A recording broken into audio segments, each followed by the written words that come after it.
Hello. My name is Callista, and welcome back to When the Night Comes. In the last episode, Camille was continuing to put off meeting with August, and so she was instead hanging out in the catacombs with Finn and Fiyero.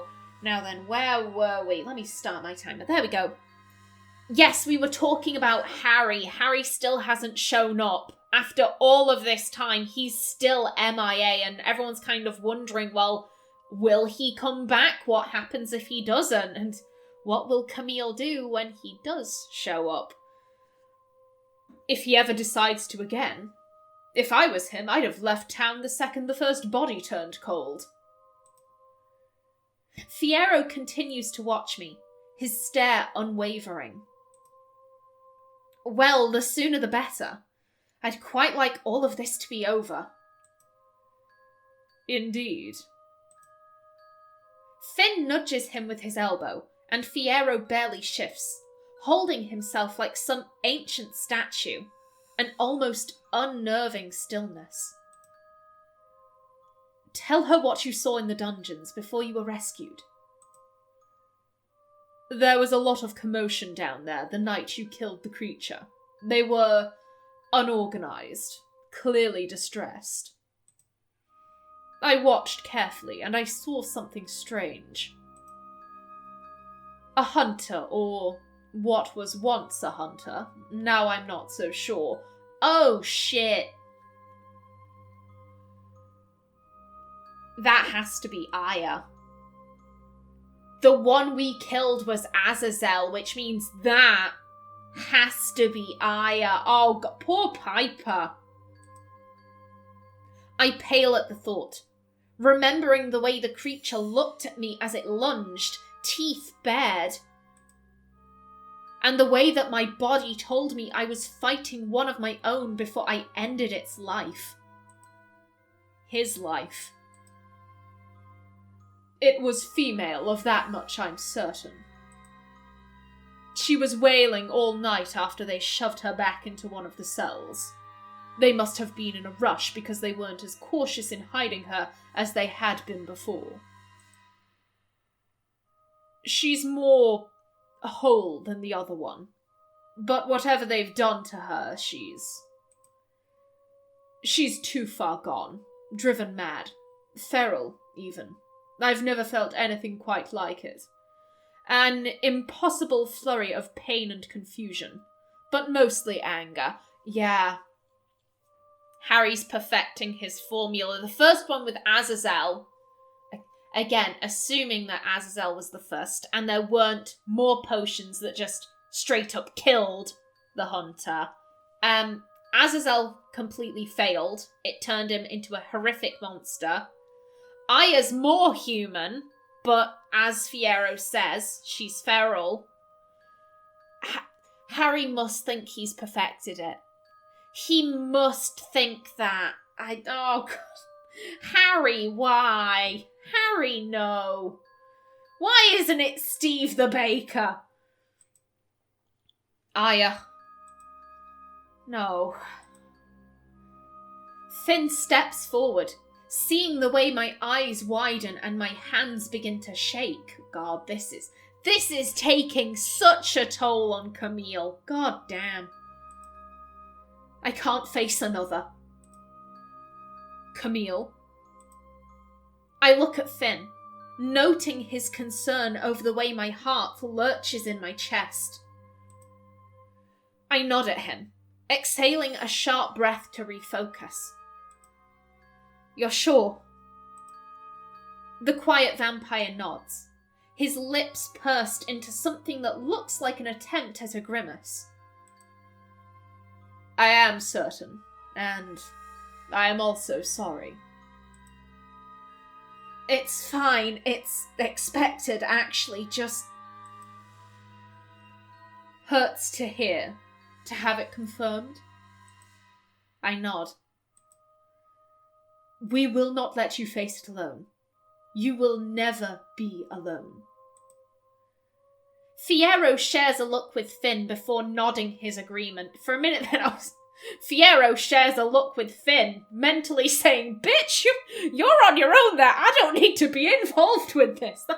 That's where I thought that was going. But no, thank you, Fiero.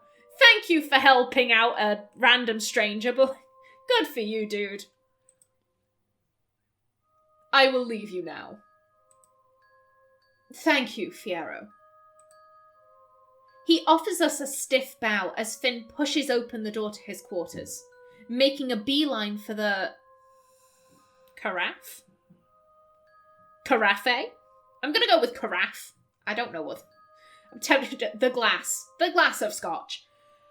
He offers us a stiff bow as Finn pushes open the door to his quarters, making a beeline for the carafe of scotch upon his desk. Fiero casts me a final, lingering glance before he disappears into the darkness.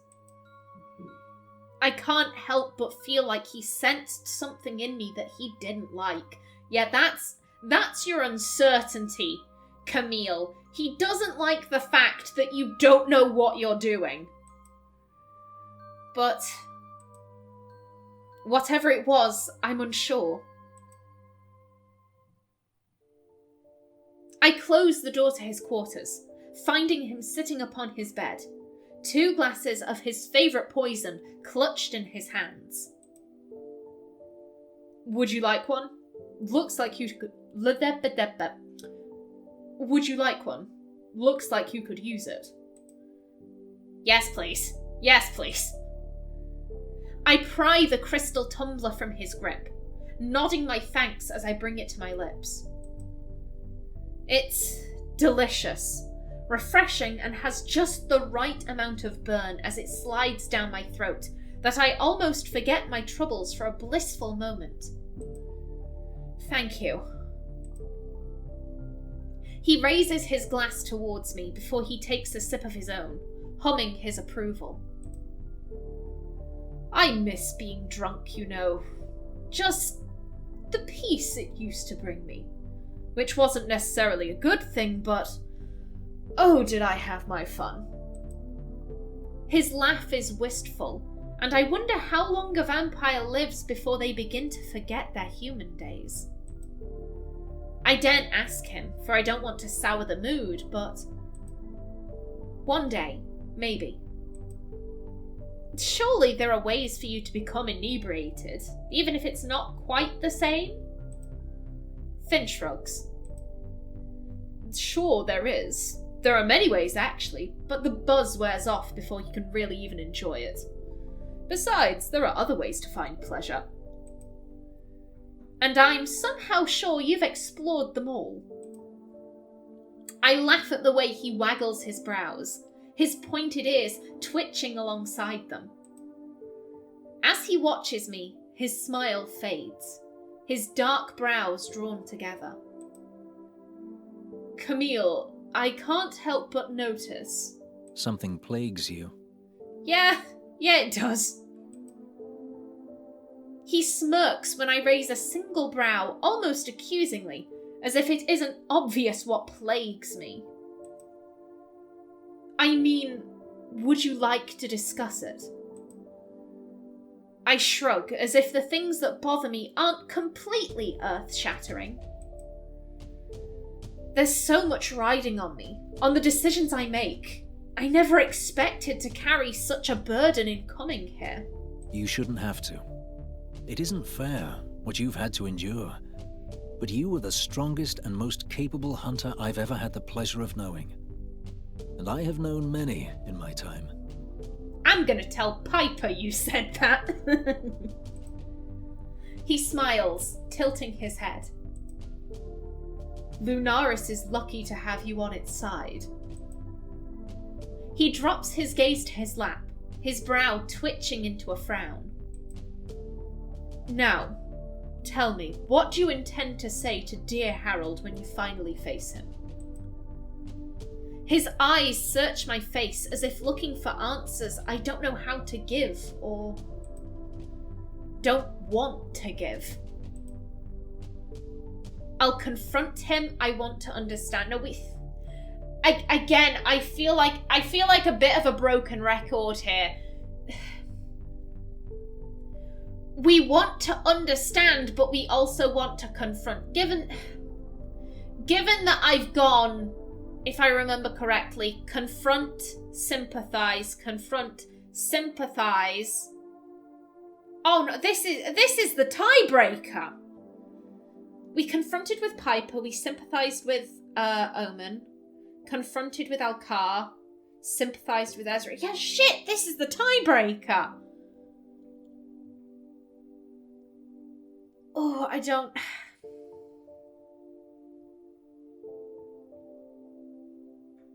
know. I'm inclined to go with condemn just because we've been flip-flopping. And this is just sort of how it's ended, I guess. I ponder my response because truly my thoughts are still jumbled, anxiety mounting. But one thing I know for sure is that what Harry has done, is doing, is wrong. I'll confront him and expect straight answers. I'm good with that. She wants answers. That's what I've been saying. Okay. Good job, Camille. Good job. I want to know why he did it. I just ask that you're careful. No sound-minded man would make the decisions that he has. Of that much I'm sure. You don't know how he'll react to being confronted. I feel... I don't know. Something in my gut tells me he's going to be cocky. That he's going to kind of... Oh, I don't like making this comparison because I thought this film was crap. Big Hero 6.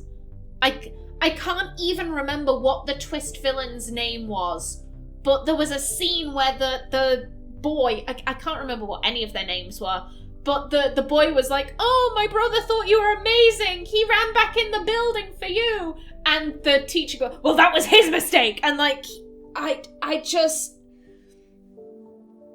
think it'll end up being like a slanging match before swords will be drawn, if that makes sense. I feel like Harry is more inclined to like, oh, I'm gonna yell at you. Like, I think this probably will end with a fight, because it has to. You need to have one big, epic, finale fight sequence. There haven't been many fight sequences. I would hope there would be more. So, I feel like it will end with a fight, but I don't think it'll jump into a fight. I think there's much more likely to be, like, everyone screaming at each other, Harry legs it, and then we have to chase after him. That's kind of what my gut says.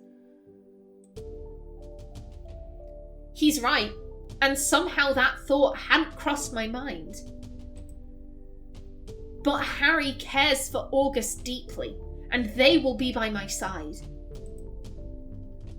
I'm not sure Harry would want to bring harm to August, or even myself.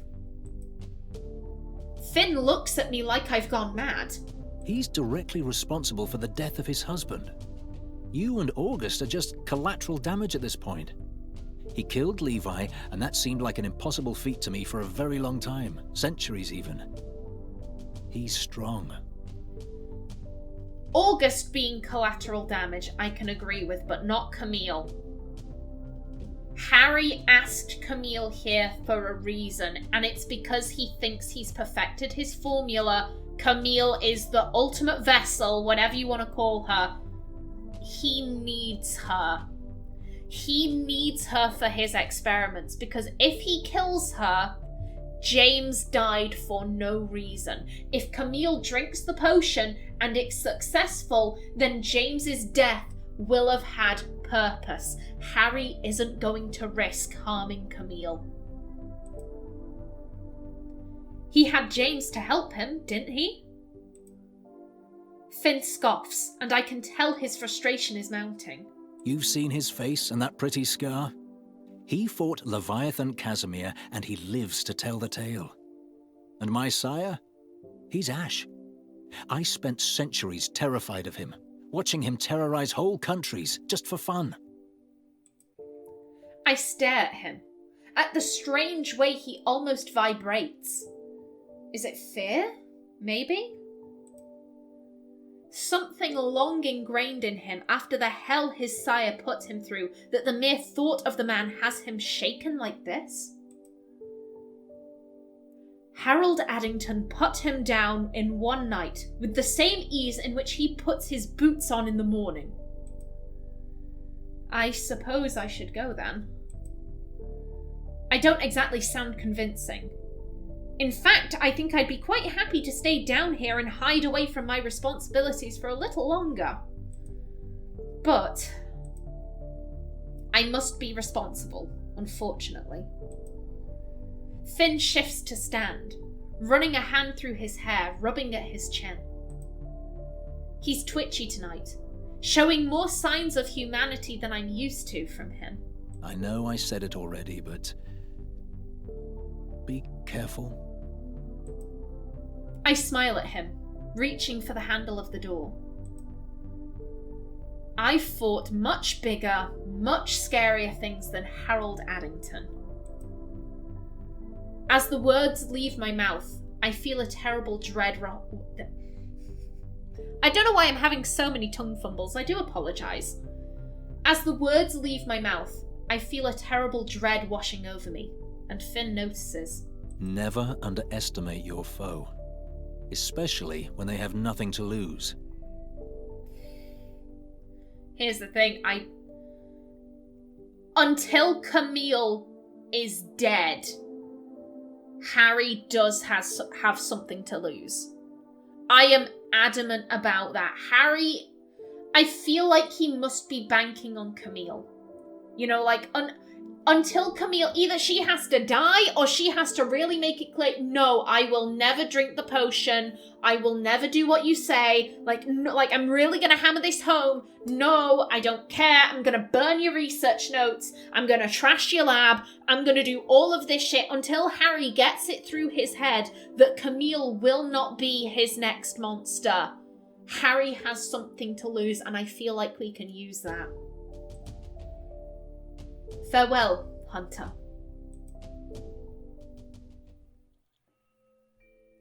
I find August in their office, staring at their desk. It's rife with papers strewn in different stacks, but without its usual method. They look worse than usual, look despondent, almost as if they've given up being prompt and orderly, but I know that's not the case. August is adept at keeping the flow of reports moving quickly, a stickler for punctuality. I tap the door once with my knuckles, and they grant me permission to enter with a lazy nod of their head. Days like today make me wonder if I should just pack all of this in and run home to my parents with my tail between my legs. Or maybe become a nomad or something.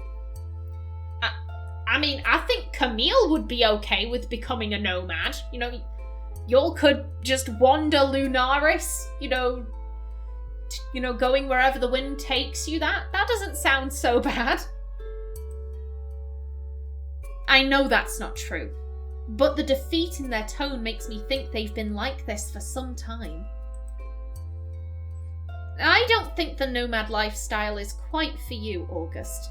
August is too fabulous to be a nomad, let's be honest. They huff a laugh, sighing heavily, uncharacteristically slumped in their chair. One day, hopefully soon, we'll be free from the shackles of all this corruption. I'll bring order to Lunaris. Or I guess I'll at least die trying. I've never been very good at quitting. No, buddy. Less of the dying talk, please. I poke at the seemingly never-ending pile of parchments and take a seat before them, pointedly ignoring their macabre declaration. What is all of this, anyway? There seems to be more than usual. August shrugs, waving their hand dismissively over the mess. Take your pick. Reports, complaints, and all of the petty bureaucratic bullshit that Harry usually deals with. I so graciously offered to take some of his work off his hands when James passed. Their lips curl into a snarl, their teeth bared, and their next words are almost venomous, distinctly lacking emotion. Aren't I kind? They're tired, frustrated, overworked, and apparently overcome with bitterness. Is now the time for a sexy distraction? Apparently not, okay.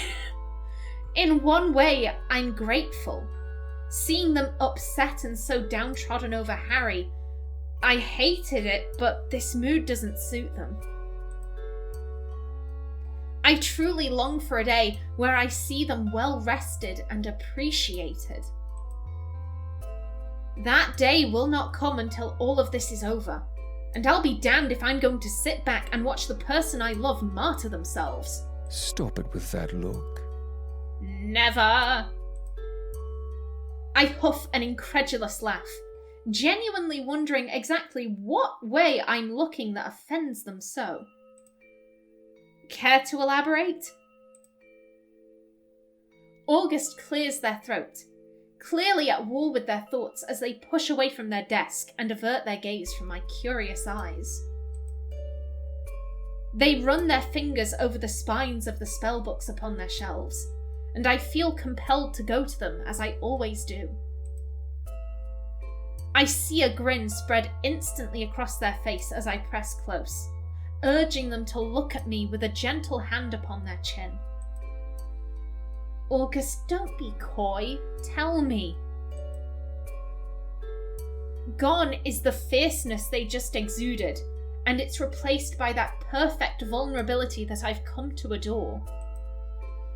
They lean into my hand as it moves to cup their jaw, and I feel their cheeks heating beneath my fingertips. I missed you is all. Silly, I know. It's only been a day, but it's been a long one.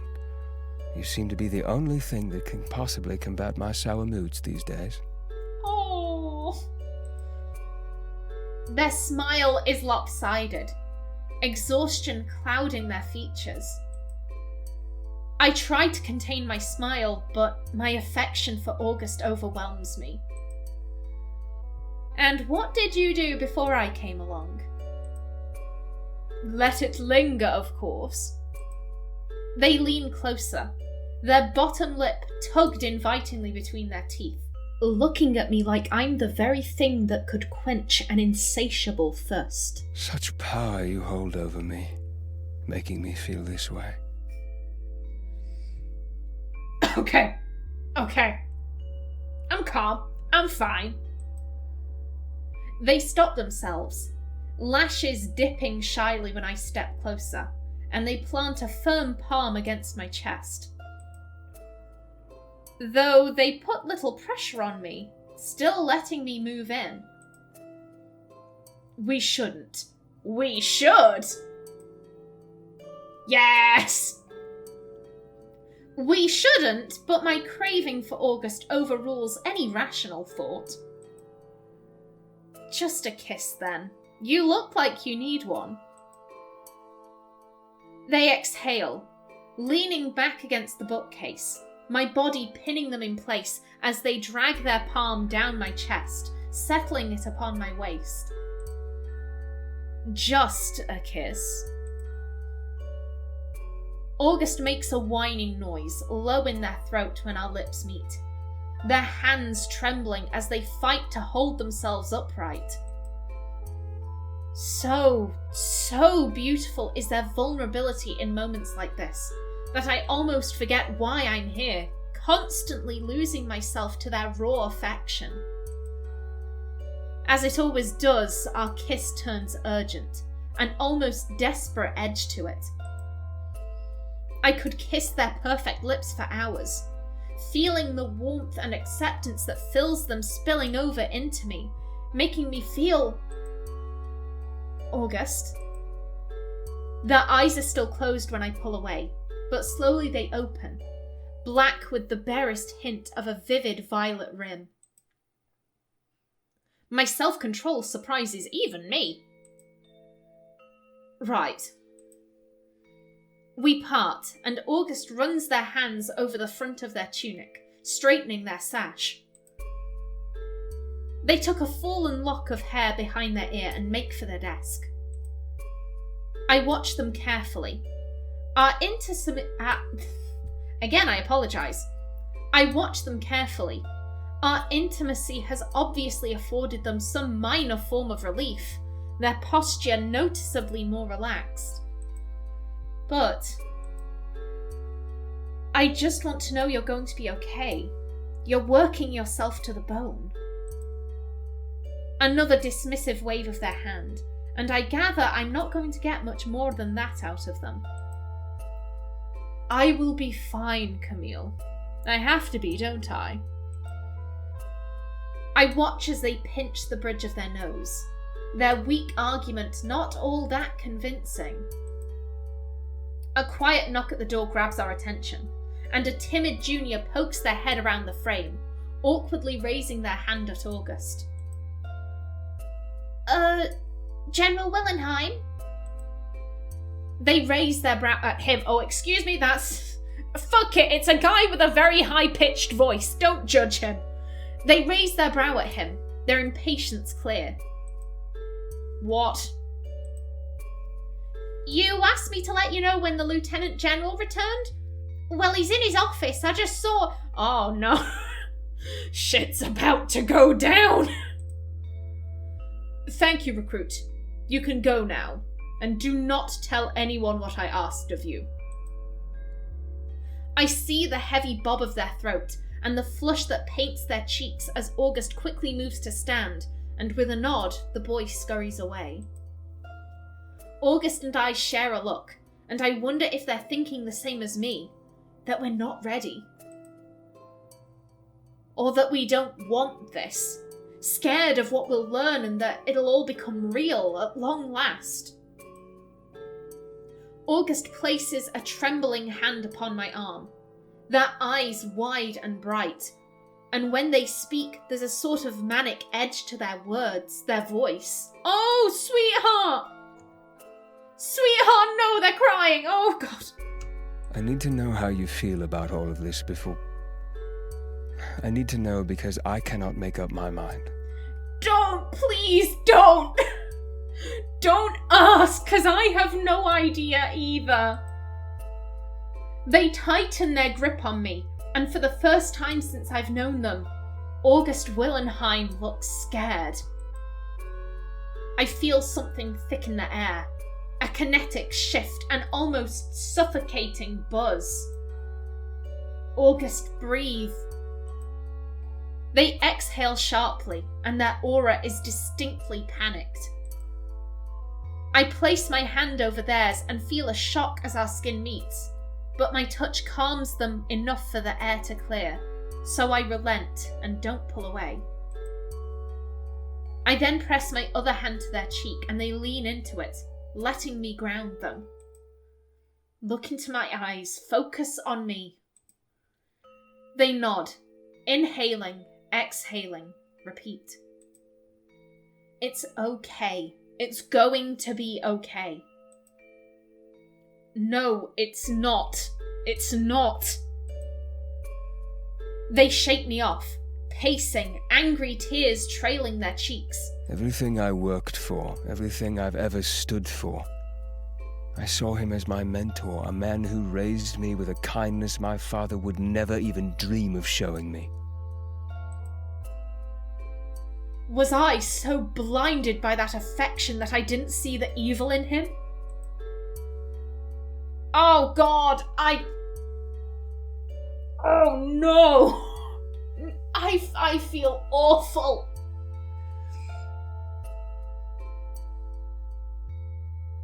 I get if I'm going with what I've been doing, then that's 3 condemns, 3 sympathizes. I think it's, again, depending on how this comes out, I will go back and go for condemn, because I don't think this is Camille saying like, oh no, he's a good person, but like, he panicked. He panicked and he did a stupid thing. The fact that he didn't turn away, that he didn't stop, like, no, that's the dodgy thing. Like, that's that's where we kind of get into like, oh no, that's dickhead territory. But like, I think the idea of like, let's soup up hunters because there are more creatures and we don't know where they're coming from and we don't know how to stop them. I don't think that in and of itself is evil. It's like when it was like, oh no, this turns them into monsters. Oh no, like at that point he should have stopped. At that point, I think Camille could say, you know what? Maybe I can forgive you. You tried a thing, you realised it was fucked, you stopped. But he didn't do that. So oh, there goes my time. No, I'm not stopping until I've finished this episode because I think we're right at the end. Except this is where I'm stopping this episode because Chapter 8 went on for a little longer than I expected. So, in the next episode, what will happen? Will Harry finally make a reappearance? You'll have to find out next week. So, until then, please remember to like if you enjoyed, leave a comment below, and if you wanted to subscribe, it would be very much appreciated. I've been Callista. Thanks for watching and see you in the next episode.